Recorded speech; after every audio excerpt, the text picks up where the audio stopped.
பிரித்தானியாவில் சமூக உதவி பணம் பெறுவோரின் வங்கிக் கணக்குகள் பரிசோதனை செய்யும் நடவடிக்கை ஆரம்பிக்கப்பட்டுள்ளது. இதன் காரணமாக பணத்தை வங்கியில் சேமித்து வைத்திருக்கும் தமிழர்கள் உட்பட பலருக்கு பெரும் ஆபத்தாக மாறும் நிலை ஏற்பட்டுள்ளது.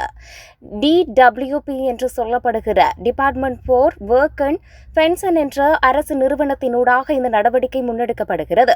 நிறுவனத்தின் அதிகாரிகளால் ரகசியமாக பலரது வங்கிக் கணக்குகளை சோதனை நடவடிக்கை ஆரம்பிக்கப்பட்டுள்ளது. இதற்கான அனுமதியினை அரசாங்கம் வழங்கியுள்ளது. வேலை இல்லை என்று சொல்லி அல்லது வேறு விதத்தில் அரசாங்க உதவித்தொகையை எடுத்துக்கொண்டு இருப்பவர்கள் வங்கிகள் தற்போது ரகசியமான முறையில் கண்காணிக்கப்பட்டு வருகின்றது. இந்த நடவடிக்கை முதற்கட்டமாக பர்மிங்காம் நகரில் நேற்று முதல் ஆரம்பிக்கப்பட்டது. அரசாங்க உதவித்தொகை எடுத்துக்கொண்டு அதே நேரம் வங்கியில் 6000 பவுண்டுகளுக்கு மேல் இருந்தால் அது சட்டப்படி குற்றம். அவ்வாறு அதிக நிதி வைக்கப்பட்டிருந்தால் அரசு உதவித்தொகை முழுவதையும் திருப்பி செலுத்துமாறு திணைக்களம் கோரும் என எச்சரிக்கப்பட்டுள்ளது. அல்லது நீதிமன்ற உத்தரவை நாடி வீட்டிற்கு பெயில் லீவை அனுப்பும். அதுவும் இல்லையென்றால் நீங்கள் மீண்டும் வேலை செய்ய ஆரம்பிக்கும் போது உங்கள் சம்பள தொகையில் இருந்து ஒரு பகுதியை எடுத்துக் கொள்ளும் அதிகாரம் DWP திணைக்களத்திற்கு வழங்கப்பட்டுள்ளதாக தெரிவிக்கப்படுகிறது.